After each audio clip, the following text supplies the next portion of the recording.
महाराजा छत्रसाल बुंदेलखंड विश्वविद्यालय छतरपुर में कार्य परिषद की 38वीं बैठक बुधवार को कुलगुरु शोभा तिवारी के चैम्बर में आयोजित की गई, जिसमें छात्रों और विश्वविद्यालय से जुड़े विभिन्न मुद्दों पर बैठक के एजेंडे के अनुरूप चर्चाएं हुई।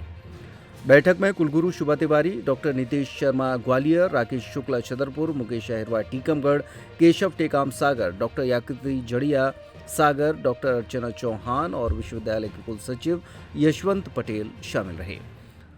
डॉक्टर नीतीश शर्मा ने जानकारी देते हुए बताया कि खेल सामग्री, छात्रों की सुविधाएं, आर्थिक कमजोर छात्रों की सुविधाएं, इंफ्रास्ट्रक्चर, प्लास्टिक फ्री कैंपस, मुख्य कैंपस में ड्रिप इरिगेशन आदि की सुविधाएं उपलब्ध कराने पर विस्तार से चर्चाएं हुई। परीक्षा परिणाम में गड़बड़ी के विषय पर डॉक्टर नीतीश शर्मा विश्वविद्यालय का बचाव करते नजर आए। उन्होंने पूरा मामला संबंधित कॉलेजों पर थोपते हुए कहा कि उनकी तरफ से समय पर नंबर न आने की वजह से दूसरे छात्रों का रिजल्ट नहीं रोका जा सकता। लेकिन जब मुझसे कहा गया कि बहुत से छात्र ऐसे भी हैं जो कि विश्वविद्यालय में अध्ययनरत हैं, उनके रिजल्ट भी रोके गए हैं। ऐसी स्थिति में उन्होंने कहा कि विश्वविद्यालय प्रबंधन से विस्तार से चर्चा करके इसके सुधार की प्रक्रिया में आगे बढ़ेंगे। छात्रों के अनुपात में प्राध्यापकों की कमी पर उन्होंने कहा कि इस मुद्दे पर भी कार्य लगातार जारी है।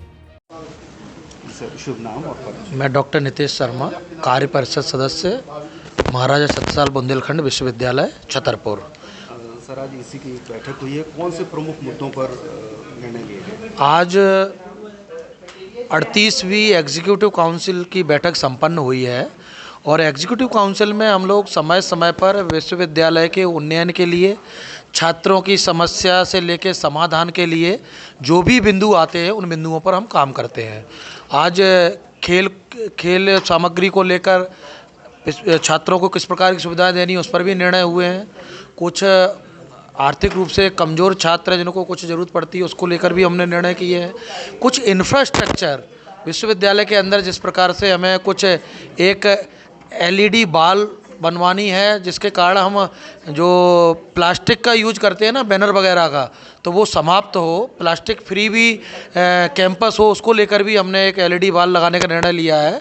और हमारा जो मुख्य कैंपस है उसमें जो हमने पेड़ पौधे लगाए हैं उसमें ड्रिप एरीगेशन का भी एक निर्णय लिया है कि हम उसमें पाइपलाइन वो करके और ड्रिप एरीगेशन के माध्यम से उनमें सिंचाई करेंगे। तो इस प्रकार से जो भी समय अनुसार जो बिंदु आते हैं उन बिंदुओं पर चर्चा करते हुए उस पर सर्वसम्मति से निर्णय लेते हुए वो हमारा विश्वविद्यालय बुंदेलखंड में और अत्यधिक ऊंचाइयां छुए, इसको लेकर हमारा लगातार प्रयास रहता है।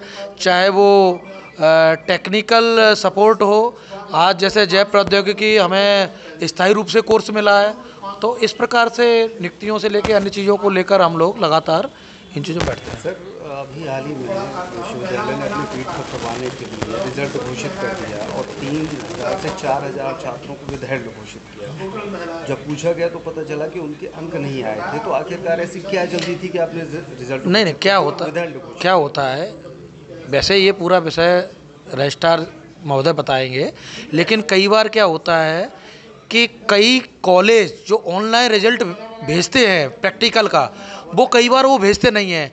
इसके कारण जिन लड़कों को समय पर रिजल्ट चाहिए उनको तो मिलना ही चाहिए ना। उस कॉलेज का विषय हो सकता है जिन्होंने रिजल्ट अपना ऑनलाइन प्रैक्टिकल का रिजल्ट या सेशनल का रिजल्ट नहीं भेजा हो। इस कारण ये यही नहीं, के छात्र भी उसमें हाँ मैं बता रहा हूँ ना, ऑनलाइन अंक नहीं आ पाते, लेकिन रिजल्ट प्रोसेसिंग तो एक समय पे विश्वविद्यालय कैलेंडर का पालन करना होता है।